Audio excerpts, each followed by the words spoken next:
What's up, everyone? Welcome back to another episode of Empty the Benches, episode 298. Mac, we are rapidly closing in on the big 300. How does that feel, closing in on 300 episodes?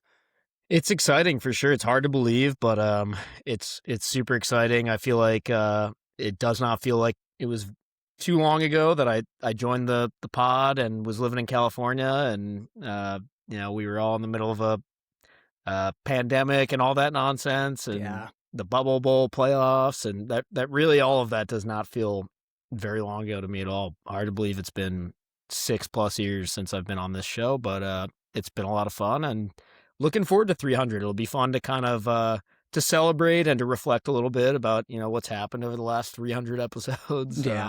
So I feel it's an honor. It's an accomplishment for sure. Yeah, definitely something you and I should both be very proud of. It's exciting. It makes you realize how much time has gone by. And I always think it's funny to go back and look at some of the old recordings and especially when you and I were both doing the uber long hair. I think we both had it past shoulder length at one point. That it's funny. It's funny to look back on it now. I don't think I could get away with it in 2026, but it's definitely exciting for sure. But let's kick off this episode. I know you have a question of the day for us. I do. As we're rapidly approaching NHL postseason, the Stanley Cup playoffs, the quest for the cup, the most exciting time of the year. Of course. I'm wondering, you can only pick one, what is one playoff round, one specific matchup that lives rent-free in your brain, and you're not allowed to pick one that the Capitals were involved in? I've got one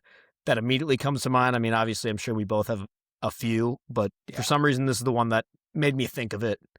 And but I'll let you go first if you've got it. Otherwise, I can go. Okay. There's one that comes to mind immediately. I think to this day, it's the craziest playoff series I've ever seen. It obviously, you said, can't include the Washington Capitals, but it does include probably two of their most hated rivals. And this is 2011 Pittsburgh Penguins, Philadelphia Flyers. This series was just a complete circus. You had the Flyers essentially trading between Bobrovsky and Brizgalov. Neither of them could save a PDF. You had, for whatever reason, the Penguins goaltending, I think it might have been Vokun and someone else. It was just as bad.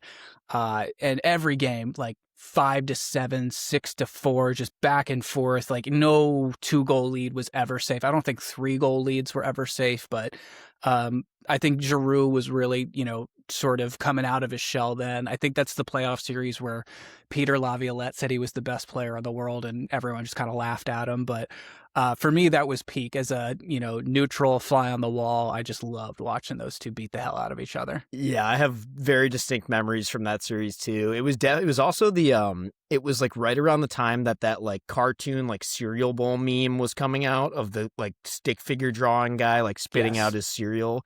And every game it would be the score and then the comeback and then the guy spitting his cereal out, because every game was like that.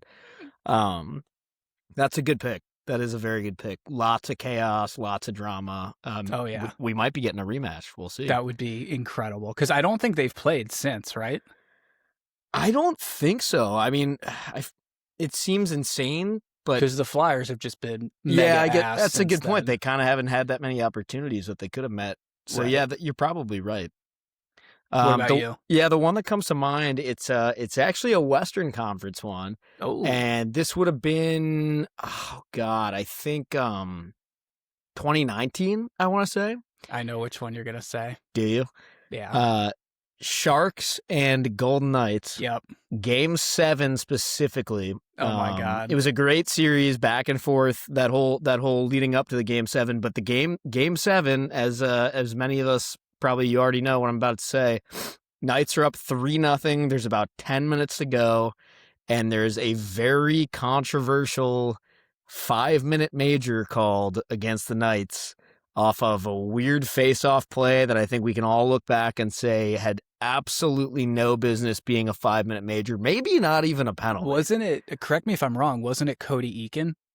That sounds right. I think it was off the draw, and it was on against Pavelski, right? Or Thornton. It was whoever. No, it was whoever had the bubble on. Yeah, it Okay. was Pavelski. I think he had like a bubble on because he already had some kind of face injury. Right. And yeah, I want to say Eakin. That sounds right.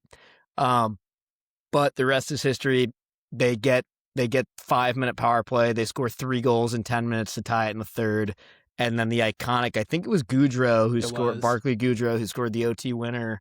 And I just have this like painting in my mind of Fleury. He was on the Knights at the time. Yep. Like getting scored on, knowing they just got eliminated, and just like you can see on his face, just like, God, how did that just fucking happen? Yeah. Like 10 minutes ago, we were 3 goals up, and yeah, that one just peak drama and chaos, like the one you mentioned too.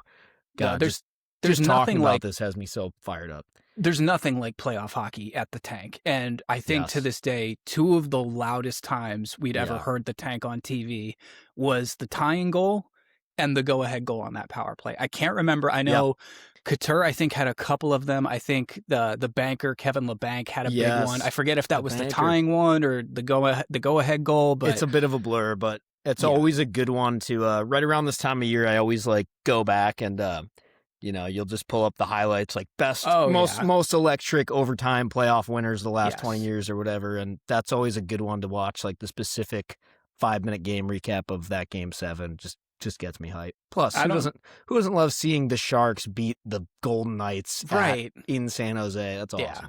No, that's a fantastic rivalry. I really want that to heat up again. I think that would be a lot of fun. I think, the Sharks they're close. They could sneak in. We'll talk a little bit more about that in the episode. But if you had to give me an honorable mention for another one that just jumps out to you, are there any other good ones? Oh, there's plenty. I mean, we talked at length about it last year, but I still already think that Jets round 1 last year? With the Blues. Yes. Yeah. That instant classic. That one is still fresh in my mind, and it's probably a little bit of recency bias, but I still cannot stop thinking about that.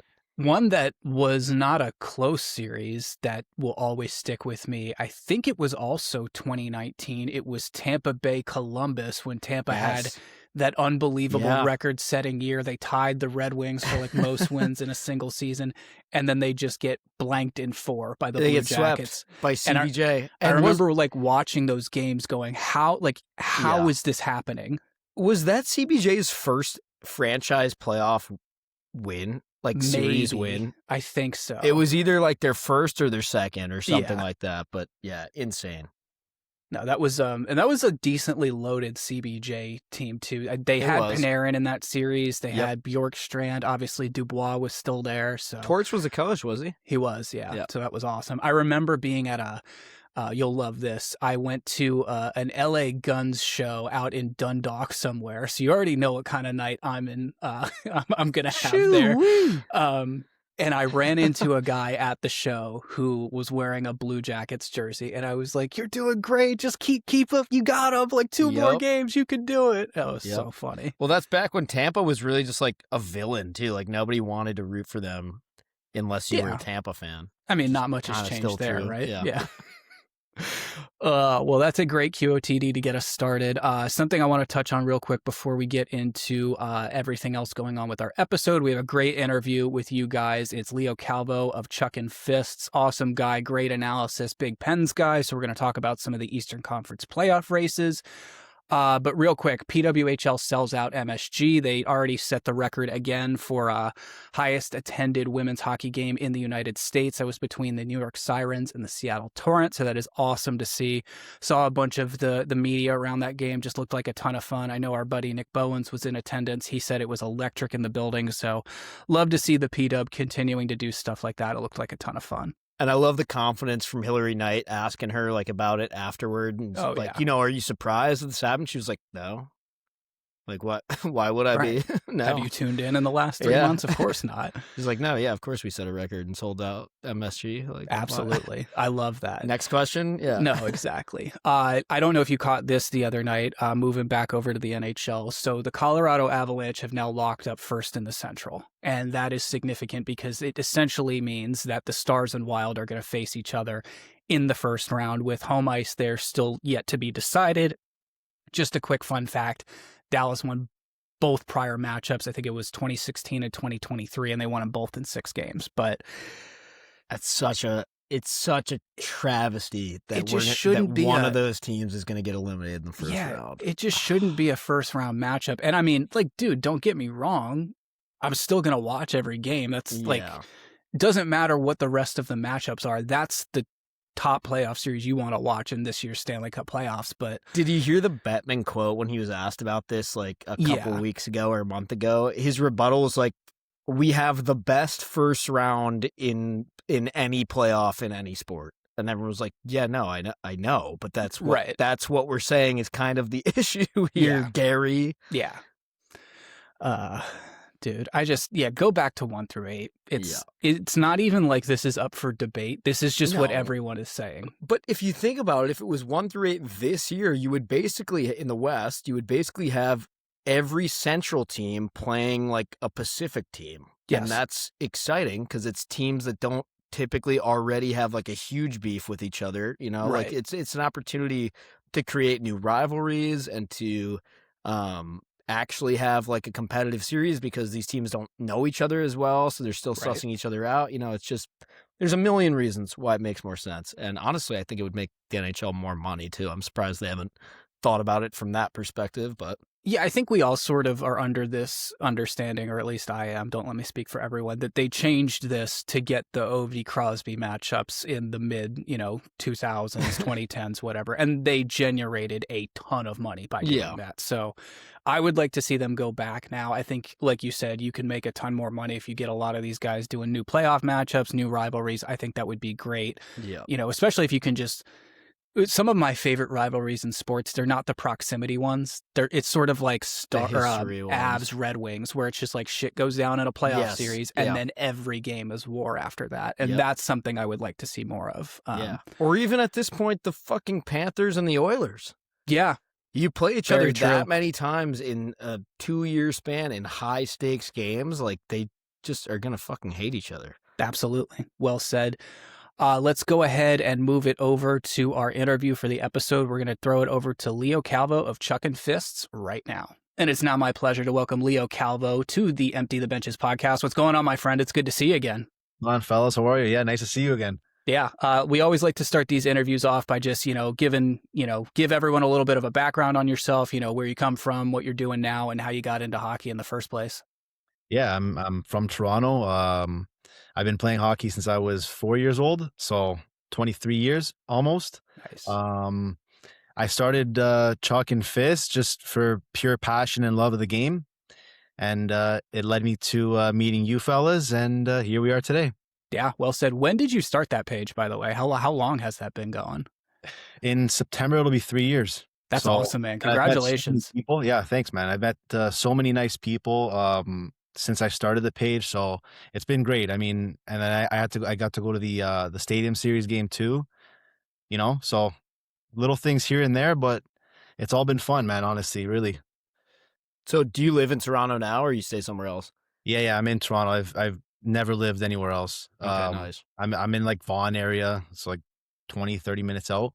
But yeah, I'm a Toronto boy, but not a Toronto Maple Leafs fan. Right. Well, I was gonna say. So walk us through that. Tell everybody, who your team is, and give us the background there. I'm a Penguins fan because of Sid.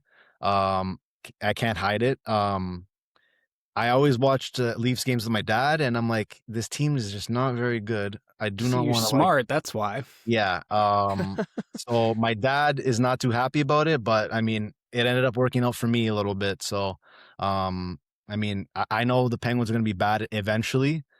Not this year. Eventually they will be, but just going to ride that wave till Sid and Gino and Tanger are gone. Yeah. So speaking of this year, I know last year wasn't the best for the Penguins. They were kind of on a little bit of a downswing, but just coming into this season, is this what you were expecting, or have you kind of exceeded expectations for what you thought for this team? Honestly, I did not expect us to be fighting for a playoff spot, which I think we should make playoffs. I think it's kind of safe now. It's been a nice surprise. There's been a lot of ups and downs this year. In the beginning of the year, it was a little rough because we could not hold leads. We were blowing 3-goal leads in the third period. Like, it was a mess. We're slowly getting better and better. I'm saying we, like I'm part of the team, but you guys know how it is. Hey, we were on We the all ice, do it, right? yeah. Yeah. But yeah, I mean, it's been a fun year, honestly. I can't really complain. Goaltending's been good. Carlson's looking great again. I mean, scoring depth, which is nice. So it's been fun. It's been really fun. Yeah, it's amazing what a fresh coach can give to a team. A little bit of a fresh look there, and honestly, I think it's safe to say, you mentioned goaltending. I think it's safe to say you guys won the Skinner Jari trade. It looks like a pretty sweet deal for you guys at this point. He's been pretty much lights out for you guys. Yeah, he struggled the first few games, which I mean, it's understandable. Fresh team, right? But he's been good. Both of them have been good. I like the kid that we have in the minors, Mirashov. He looks good too. So to be honest, I would probably start Skinner today if the playoffs started today, just because he has that pedigree, right? He's been to 2 finals. If he gets hot, I mean, look out. But yeah, I mean, it's nice to balance 2 goalies too. That way, one of them isn't getting tired, right? So like, look at the Bruins that a few years ago when they had that record-breaking season. They kind of split between Allmark and Swayman. So yeah, I'm not saying the Penguin goalies are that good, but you guys know what I mean. Yeah, absolutely. What have you guys been feeding Anthony Mantha, and like how did this guy turn into a Dude, 40-goal guy out of What the nowhere? hell? Listen, whatever they're feeding him, I want it for my men's league. Right? Like, I don't know what the hell happened to him. Coming off a torn ACL, we're gonna have to pay him in the offseason. Someone's gonna pay him. Hopefully it's us because he seems like a good fit here. But I mean, what a season for him. And nobody expected this. So I mean, who knows what he's gonna want in the offseason? But to be honest, you make your money in the playoffs. Yeah. So let's see how he does. That's what I think, anyways. Let's see how he does in the playoffs. But if he's half as good as he's been in the regular season, then I'm really excited. Yeah, the Penguins always just seem, I don't know, maybe it's just me as a Caps fan who's just tired of seeing this, but it always seems like they just find these guys out of nowhere. I mean, guys like Ben Kindle, or, you bring in Chinikov, that just this change of scenery, or just playing for this organization, it just takes their game to a whole nother level. I remember when you guys got Carl Hagelin from the Rangers, and I was like, oh, wow, he's going to torture me some more. So it's just, what is it, do you think, about this organization or this current coach and Dan Muse that just elevates guys' games to the next level? I think with Dan Muse is opportunity, right? Like, look at Ben Kindle, for example. I don't think he would have been this good with Mike Sullivan as the coach. Oh, no. Right? Because Sullivan's more of a win now coach, right? So they probably would have traded him, to be honest. They probably would have traded him for, I don't know, let's just say like Jason Robertson, which, I mean, that's pretty sick, but Yeah. I like Ben Kindle a lot. I'm like, when they drafted him, I'm like, who the hell is this kid? Why like I think he was 11th or 12th overall. I'm like, that's a high pick for a kid that I think too Eklund was there at the time. Okay. He ended up going to the Islanders a few picks later, which I liked him a lot. But I mean, Ben Kindle, like, what a player. And I mean, learning from Sid, learning from Gino, right? He's probably our future top guy. So I'm liking his game a lot. He's like a little water bug out there. But Yeah. it's all opportunity, right? Like, would he have been this good somewhere else? Who knows? I'm curious. We were talking to our good buddy and former co-host of the show, Harry. He's a diehard Penguins fan, and Good man. this was a couple days ago, and I know that the standings have switched around a little bit, but at the time we were asking him, would you rather play the Flyers or the Islanders, and like in the first round, and he had a very very hot take, I'd say, and he was very firm about why. But before I tell you what he said, I'm curious what your gut tells you about that. I mean, I'd rather play the Islanders probably. But who doesn't want to see the Battle of Pennsylvania? Right. Like, that would be the movies would be made. Oh, yeah. I would probably, the only thing that worries me about the Islanders is Sorokin. If he gets hot, Yeah. everyone's screwed. Right? But I mean, yeah, I'd probably have to say the Islanders. but I don't think it's going to happen now. I think it's going to be. Yeah, now it seems like the Islanders might Yeah. not even get there. But I kind of agree with you. When he was kind of wasn't he kind of being like, I'm not that scared of the Flyers, and I was like, dude, I don't know. I feel like they're kind of It's on a always heater right now, and Yeah, also just that whole matchup. I know that you guys Sid typically owns the Flyers, but Yeah. like, I don't know. It's still that kind of a rivalry. It's almost bound to go 7 games. I right. think the Islanders thing, I agree with you. I mean, Sorokin could get hot. I know Schaefer's, a flashy young star right now, could be threatening, but I don't think they really have any like super game breakers either that on No. that team. So No.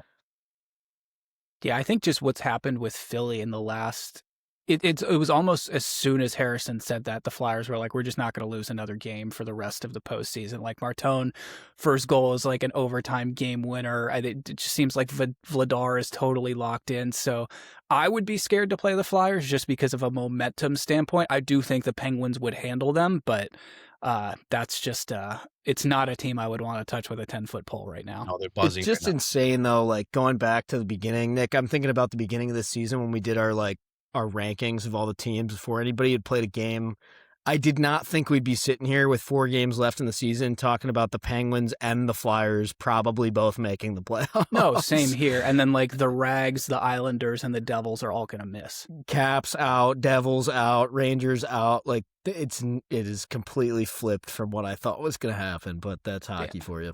That's the beautiful thing about hockey, though, right? Like it's so unpredictable, which is why, in my opinion, it's the best sport there is. Oh, absolutely. Absolutely. I want to go back to the Islanders for a second. So they, just pulled out one of the most insane moves I think I've ever seen in my entire life. They end up canning Patrick Waugh with 4 games remaining and bringing in Pete DeBoer. That's on the heels of them losing 4 straight. But at the time, that team was in a playoff position and not a wild card playoff spot. So, Leo, what are your thoughts on a move like that? You know what? When I first saw it, I was like, why would they do this?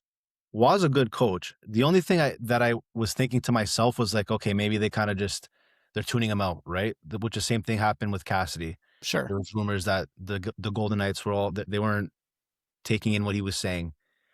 But was a good coach. Do I think DeBoer is better? Yeah, absolutely. I think he's a top 5 coach, right? And he's a winner. He hasn't won a cup, but he wins a lot. He can at least get you there. Yeah. I think right away, I think they play tonight, right? The Islanders. Or now, I believe so. You'll see them look more structured. So I mean, would I have done it? Probably if DeBoer was there, because in the offseason he would have had so many more options.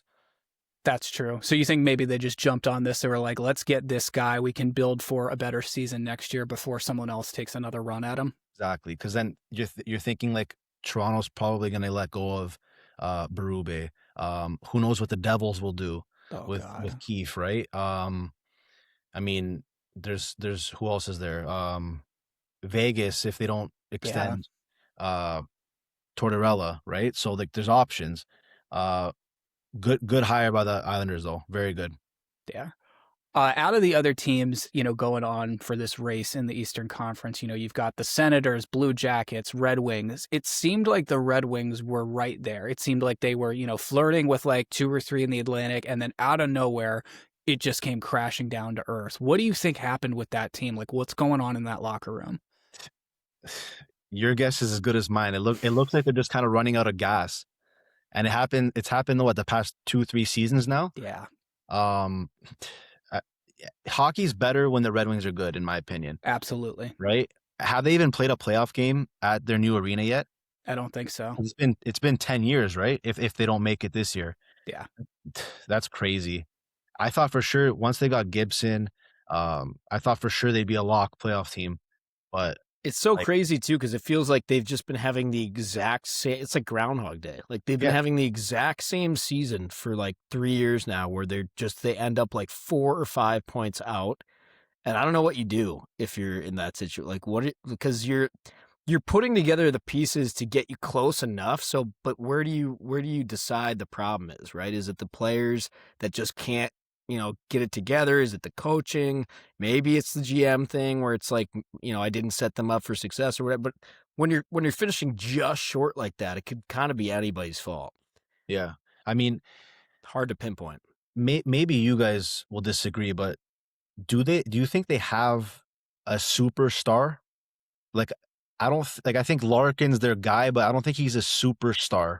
He's definitely the guy. I Yeah. think there's a chance that the way that Seider continues to progress, Oh, I love I could see him becoming sort of one of the biggest shutdown defensive names in the NHL. But, I think the future sort of is reliant on what's coming in the goaltending pipeline. They've got Augustine and they've got Kosa both playing in Grand Rapids now. So their goaltending should be set. It's really about. I'm with you. I think it's like the scoring, or not even scoring, but it's just like I said about the Islanders, like a game breaker. Like Larkin is an excellent player, and so is DeBrincat, but I don't think either one of them are like a top 10 player in the league, you know? No, I mean, Larkin was playing third and fourth line minutes at the Olympics, and not that, means anything when it goes back to the NHL. But this is a team that I would look at seriously that maybe AM34 goes, all right, well, my contract's up. What can you pay me? Yeah, like that's kind of what this team is missing. Like if you were to add somebody like that, all of a sudden they've got all the other identity kind of guys around it. They just need somebody like that to be able to break a game open. I feel like too when I look at the roster of the Detroit Red Wings, like they have a lot of the same player. Kane, DeBrincat, like Lucas Raymond, Lucas Raymond, Larkin's a little bit of a dog. I like Larkin. Yeah. But I mean, it's just like it's repetitive in the roster. You know what I mean? What about a guy like Robertson?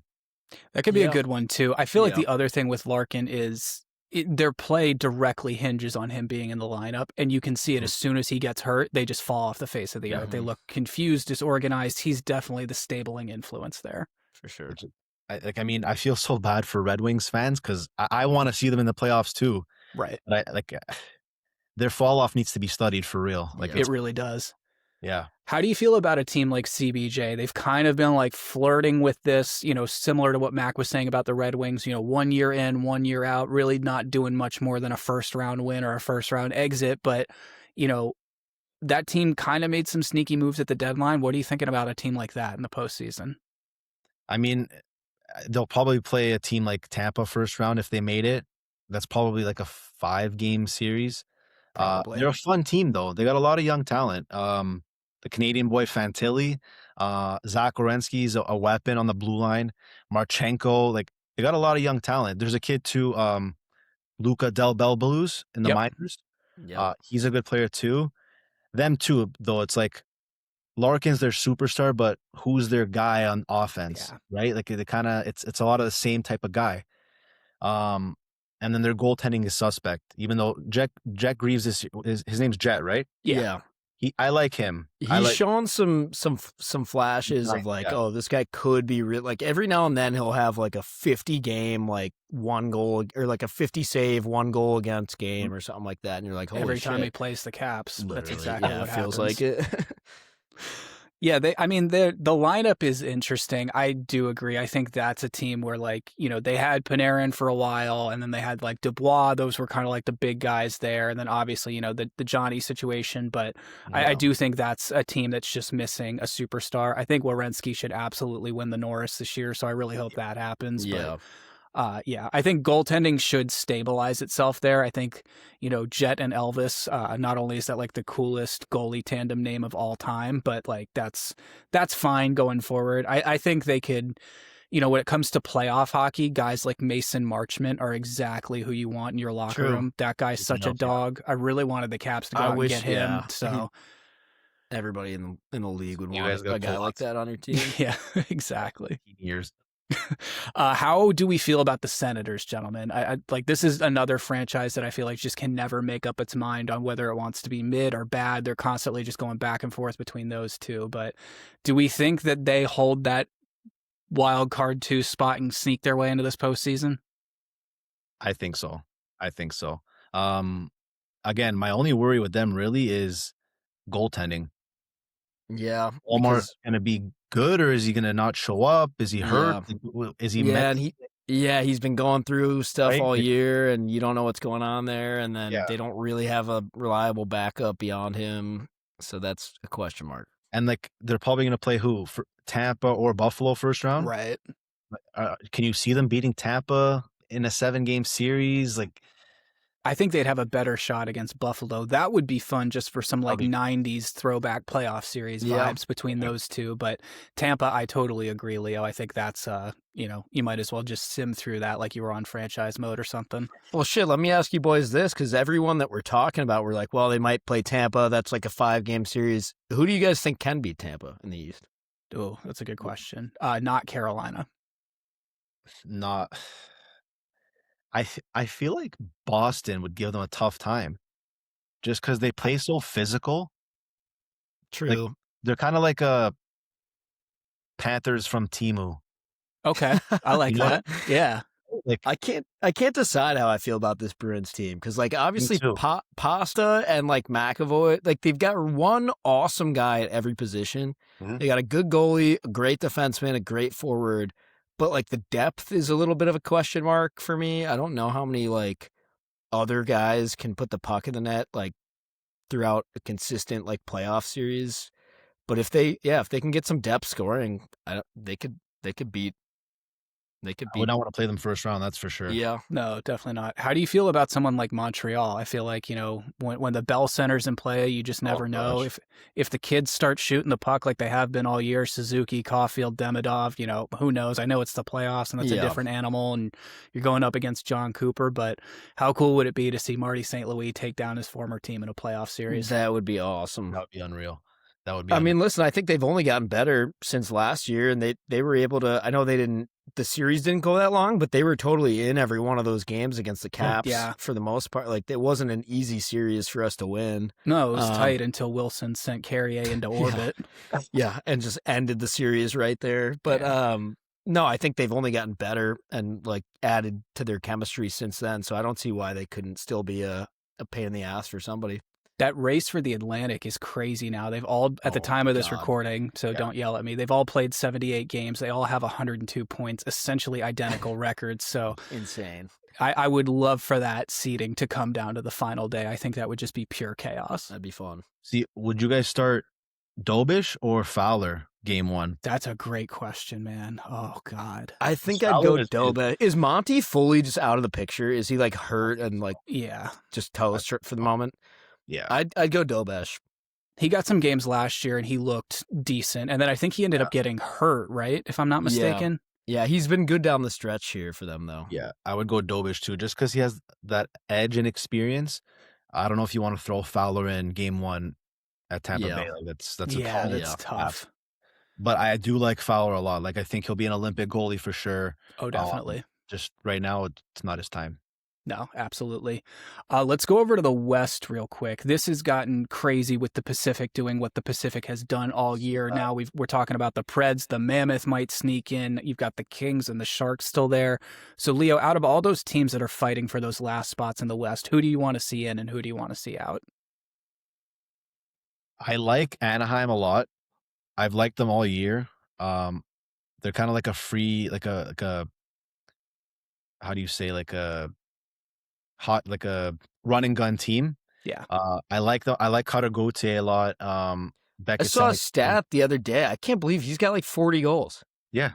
Cutter. I knew he was having a good season, but I was watching the game literally last night and they put up, I think he has 38 goals or something. I was like, holy fuck, I did not know it was that. I like good of a them. season. Just their team defense is terrible. I do like Utah. I think Utah in the playoffs will be fun to watch.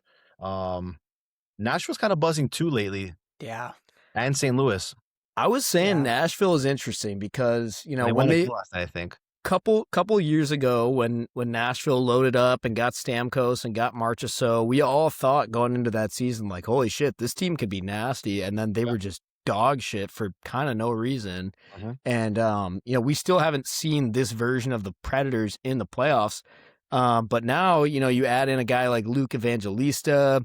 They've got Zach LaRue. They've got a couple of the Admirals guys up there that are really running and gunning. And, you've got Saros. He can be a big problem for teams in the playoffs. He could steal you a game or a series. And we all know, like I just said, what Stamkos and Marchessault can do in the playoffs. So I think if that team's able to sneak in, I think they could It depends who they match up against, but I think they could steal a series or two. They could be an annoyance for sure. Definitely. Even for a team like Colorado, like Yeah. they're like a pesky, like, a bunch of little rats, right? Like, Yeah.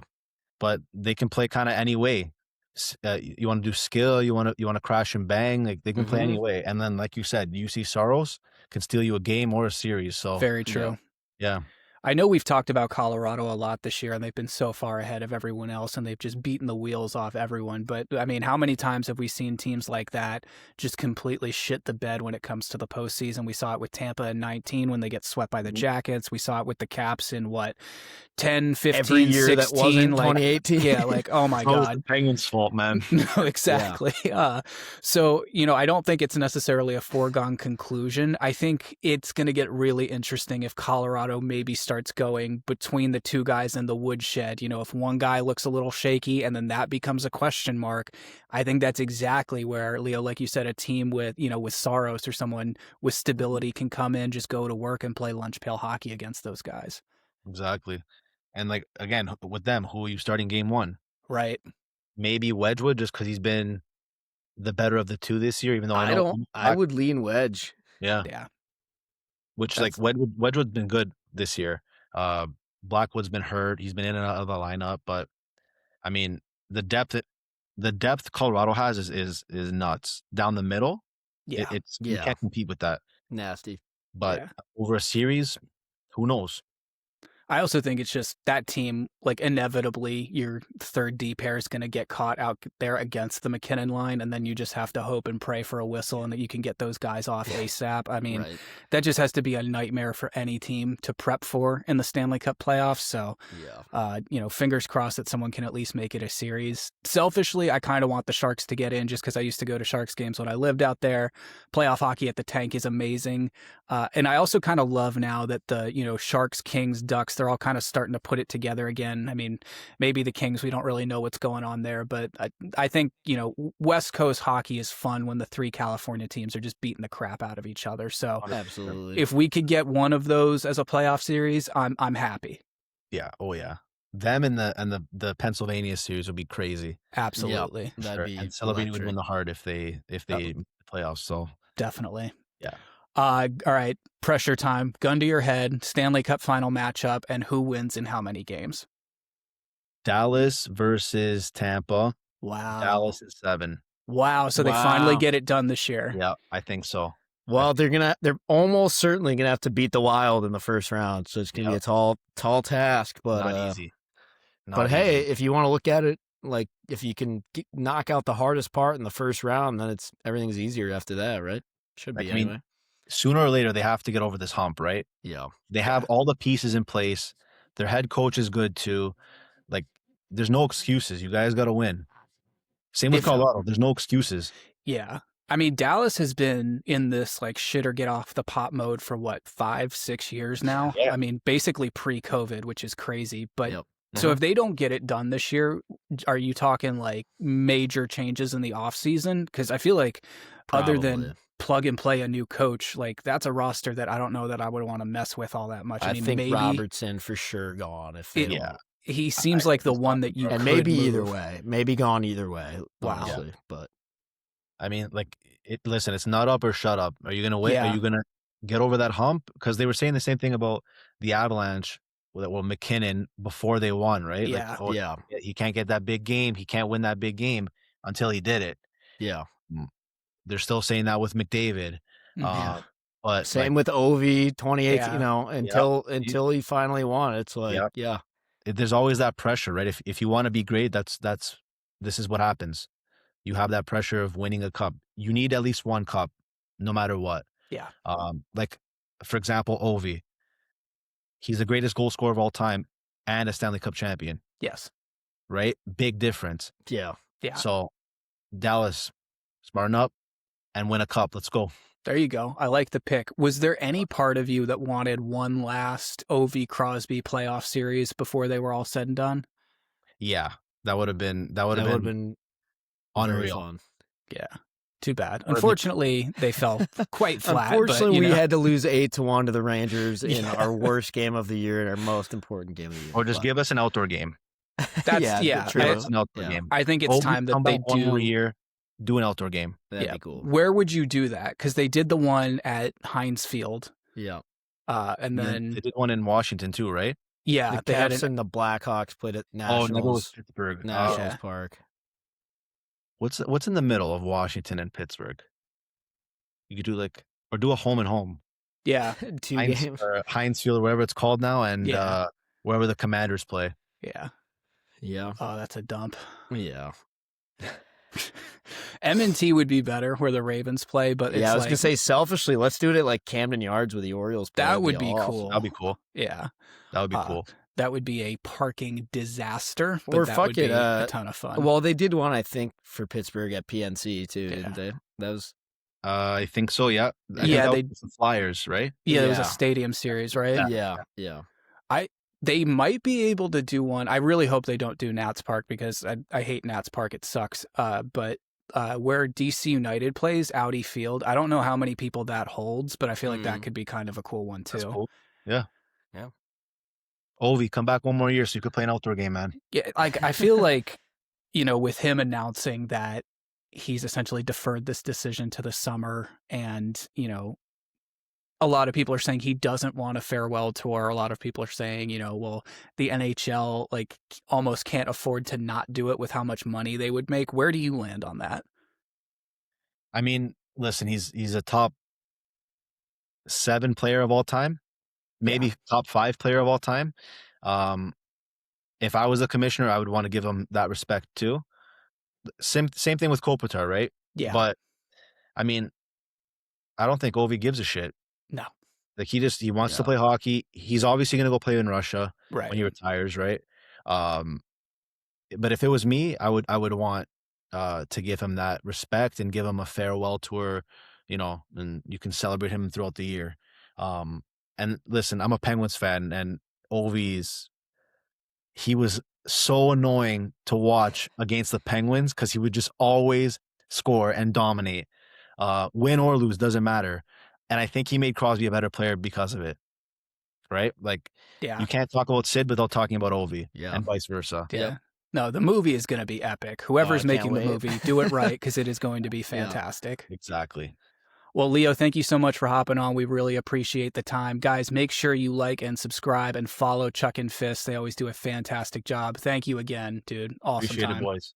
Big thanks to Leo for hopping on with us. It's always painful to have a Penguins guy on the podcast, but, we had to check our boxes for the year. And honestly, Leo's such a good guy. It's hard to be mad at him anyways. I know. I forgot what that was like. It's been so nice and peaceful and, nice peace and harmony all year long without having a Pens fan here constantly yapping his ear off. But no, in all seriousness, 'twas a pleasure. And, like we've said mostly this year on the podcast, it really has come full circle for Caps and Penguins fans. Just kind of hats off, respect kind of vibe more so these days than like a bitter hatred. I mean, don't get me wrong, I'm not going to be rooting for the Penguins in the playoffs this year, but it's in a way it's kind of exciting to see them back in and see Sid back in the mix a little bit and for sure hopefully see him lose. That's always fun. That would be nice. Even though I respect him. I do love when that happens. But let's go ahead and talk about the team that actually matters, the one that's totally going to make the playoffs, your Washington Capitals. Let's do the weekly recap. So I just want to sum up the weekend that you and I had just very quickly. Saturday was probably the best game I've seen the Caps play all year against the Buffalo Sabres. Yeah, they get 3 goals in the first 4 minutes. They're looking great. Kind of let it slip at the end of the first period, and that's when the butthole starts to get puckered a little bit. But they end up doing what they haven't done all year, and that's just putting their nose to the grindstone, running away with the hockey game. They win 6-2 over a very good Buffalo Sabres team, and I was like, "This is great. Yeah, this is the momentum you need on a playoff push." Beauty. And then they summed up the entire season in 24 hours by the following day playing the worst hockey game I think I've seen them play in the last 10 years against the New York Rangers, losing 8-1. So what just vibes throughout that entire up and down, for me, that's just the whole season in a nutshell. They can't generate any kind of consistency this year. They had so many ups, downs. Players are in the lineup, out of the lineup. It's just so frustrating. But I just felt like that was a microcosm of what we've seen all season. Dude, it's at the point where it's like I am in an abusive relationship with the Washington Capitals. Like, this is Exactly. unhealthy what they are doing to me. Getting my hopes up, getting me so excited, and me like clearing my schedule on a Sunday evening, Easter Sunday, mind you, and just getting embarrassed on NHL Network. And embarrassed on like a kid's TV show, by the way, too. Like just Yeah, for good measure. We're just gonna blame that, right? Yeah. I mean, that's actually the second time the Caps have lost to the That's Rangers right. on a children's program, so that's pretty interesting. So if you don't know what we're referencing, they did like an alternate broadcast that was supposed to be promoting that movie Inside Out, which I think is like, Yeah. I haven't seen those movies. I don't know if I you haven't have. I either, think that's a actually. little bit younger than our like Disney Pixar threshold. But Yeah. so like the whole premise of the movie, it's like it's personifying emotions within a person, right? So to sum up that game, I would go with rage, anger, pissed off, tired of it. Somebody commented like missed opportunity to make Tom Wilson anger. No, that would be so good. But yeah, no, just brutal game in the most important game of the season to just not show up and just have no backbone at all in that game. And what do you think about the Charlie Lindgren decision? I know obviously everyone was saying, fuck it, just start LT. I mean, kind of where I stand is like, I wish that Carbs would have tossed LT a game or two like a week or two ago, just because I knew that this back-to-back was coming. Right. And I was like, there's no fucking way that's going to go well, putting him in for the first time in like a month. But if you can slide him in, I don't know. I feel like there was opportunities to do it weeks ago so that he wasn't as cold now. No, I agree. I think the problem lies in the scheduling when you realize that they had that and then they have one more back-to-back coming up this weekend, Saturday, Sunday. Yeah, that's also not ideal. But I don't know. I don't know that like starting LT on back-to-backs would have been that much better. Like, I'm not sure. I mean, the team just fucking sucked. Yeah, I know the Rags have been a lot better. Sikora looked great in that game against the Caps. I know Perreault had a hat trick in the game before, so that's a big win for them. But they're not fighting for anything right now. They're just making their own draft stock worse. Yeah, and at this point, it's basically, you can call it wraps. The only thing we can get excited about is obviously we called up Ilya Protas. By the time you're listening to this episode, he will have made his debut. So very excited to watch that big line. Ilya Protas, the younger brother of Alexei, centering his older brother Alexei, with big old Tom Wilson on the other side of that. Ladies and gentlemen, that is 700 pounds of human being. And Tom Wilson's the shortest guy on that line at a measly 6'4". So good luck going up against that line. Very excited to see what the hell that looks like. And I guess that's about all we can put our stock in at this point, is just enjoying last couple games. And, I'm not even going to speculate on the Ovi stuff right now. He basically said today that he's going to make that decision later. So if you're a Caps fan, I would suggest that you just watch every game that's left and enjoy it. And maybe it's the end, maybe it's not, but I would go ahead and treat it like it is, just in case. Yeah, I think you kind of have to have that mindset. It's sort of how I feel. I'm both simultaneously prepared and vastly unprepared for this. But no, love the Ilya Protas call up. It's crazy to me that Alexei Protas is 6'5", 250. That is NFL-sized human right there. So seriously, that's going to be a ton of fun to watch. I hope those boys just start running around. I know that's not necessarily their game, but I'd love to see it. But yeah, love what you said about the OV thing too. I think that's just spot on, and hopefully we get a decision sooner rather than later in the summer, just to put us out of our misery. Let's do Frozen Four real quick. These games will be on today, the day you guys are listening to this. So we have Wisconsin versus number 2 North Dakota at 5 p.m. and then Denver versus number 1 Michigan at 8:30 p.m. All those times are Eastern. My players to watch for each of these teams. For Michigan, it's going to be Will Horkoff. He had an unbelievable year. Guy looked so good. For Denver, it's going to be Eric Polkamp. For North Dakota, it's going to be big old Keaton Verhoff. Keep an eye on that guy, and that whole team is nasty as hell.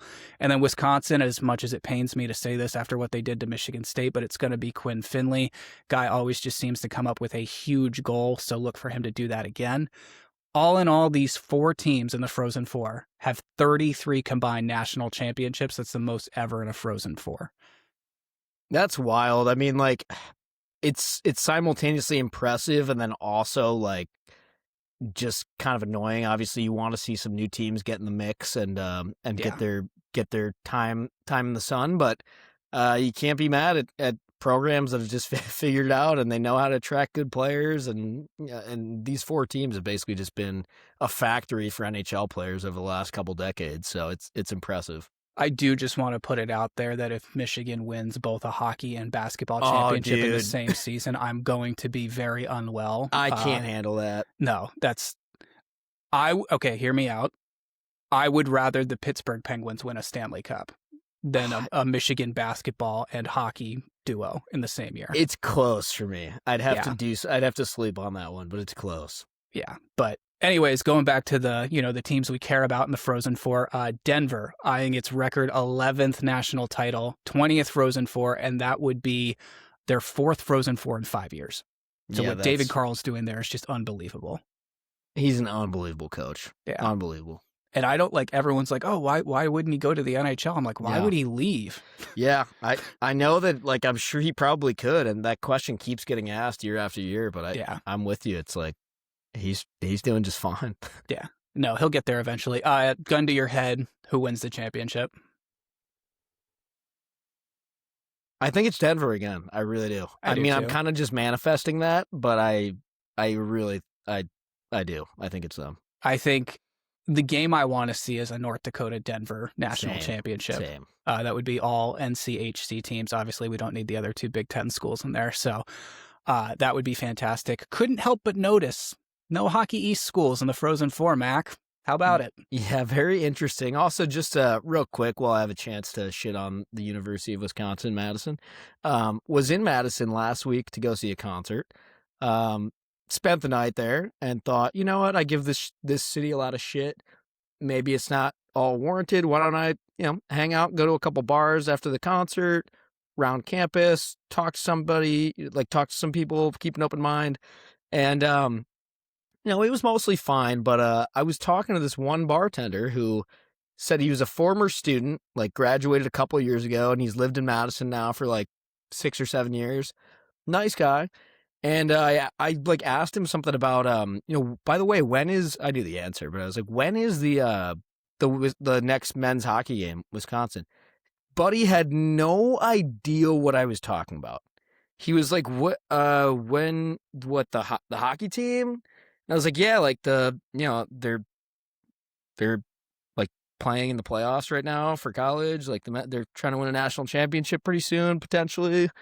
And he was like, oh, yeah, no, I don't. And then he asked the other bartender. She had no idea what was going on. I was like, dude, you guys are clowns. This is not a fucking hockey school. Yeah, also, on campus. Didn't the women's team just won? It's what, days 8 billionth championship? Yeah, no, they had no idea. No one at the bar had any clue what was going on.